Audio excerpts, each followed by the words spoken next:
Merci, cher maître. Merci à vous. Mesdames et messieurs, que celui qui n'a jamais péché lui jette la première pierre. C'est une phrase qui est issue du livre de Jean, chapitre 8, verset 7. Voici une parole qui s'insurge clairement face à l'hypocrisie du monde, face aux situations qu'on ne connaît pas. Voici une parole qui peut être comprise lorsque l'on parle de personnes ayant commis des péchés dits avérés.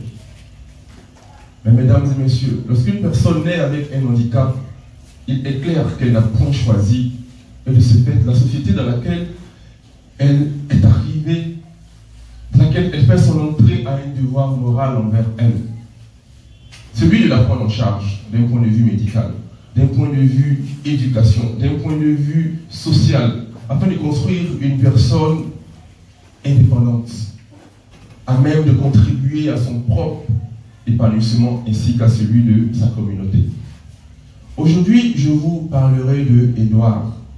Et à travers son histoire, nous souhaitons vous voir à nos côtés pour qu'un minimum soit fait afin qu'un maximum de personnes handicapées soient prises en charge. Monsieur le représentant de l'ambassade de France et sa délégation, mesdames et messieurs, chers parents, chers contributeurs, chers marraines, tout protocole respecté, bonjour. Voici les faits. Édouard, à sa naissance, fait la joie de sa famille et de sa communauté. Une fois à l'âge d'expression, la première difficulté apparaît. Pour lui, il est impossible de sortir un son. Il est impossible d'entendre un son. Commence donc ainsi sa marche pénible, marche que toutes les personnes handicapées connaissent. Intégration difficile au sein des enfants de son âge, et pourtant, il n'est point au bout de ses peines. Qu'à l'heure de l'école a sonné. Mais dans quelle école ira-t-il si le système éducatif ne l'a pas considéré dans sa stratégie? Vous me parlerez de l'école pour handicapés, école ivoirienne pour les sourds. Elle ne prend environ que 300 personnes. Lorsqu'on sait qu'il y a environ entre 2 et 3 millions de personnes handicapées en Côte d'Ivoire.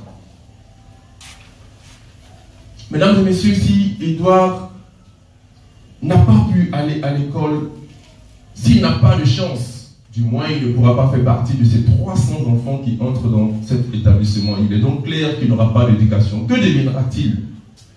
Et même s'il a la chance d'étudier, notre système social et professionnel est-il suffisamment sensibilisé pour l'accueillir dans le respect de son intégrité, de sa dignité? Le médecin sait-il comment communiquer avec lui lorsqu'il vient à une consultation? Le système de santé a-t-il pris en compte ses besoins sanitaires spécifiques? Je réponds pour Édouard et je vous dis non. Car au même titre que Édouard, je suis né avec le handicap de bégaiement.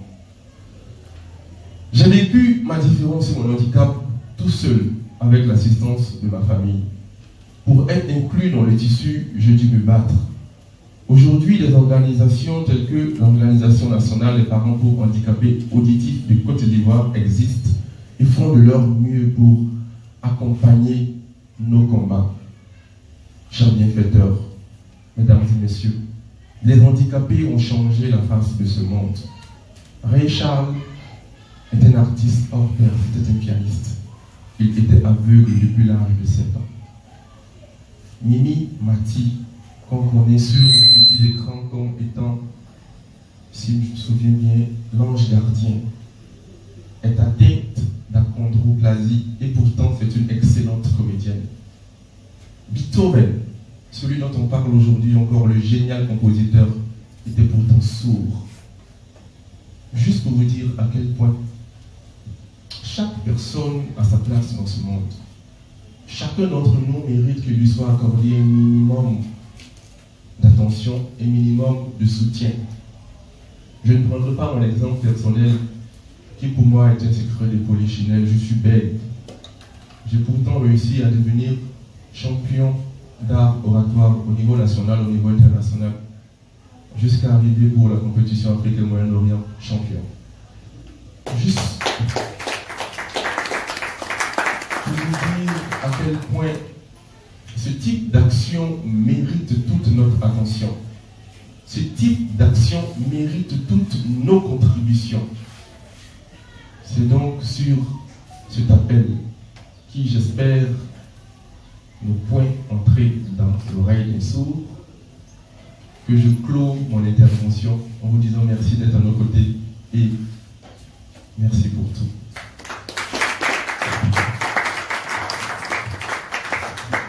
Merci, cher ami. Look at what you've done. Stand still.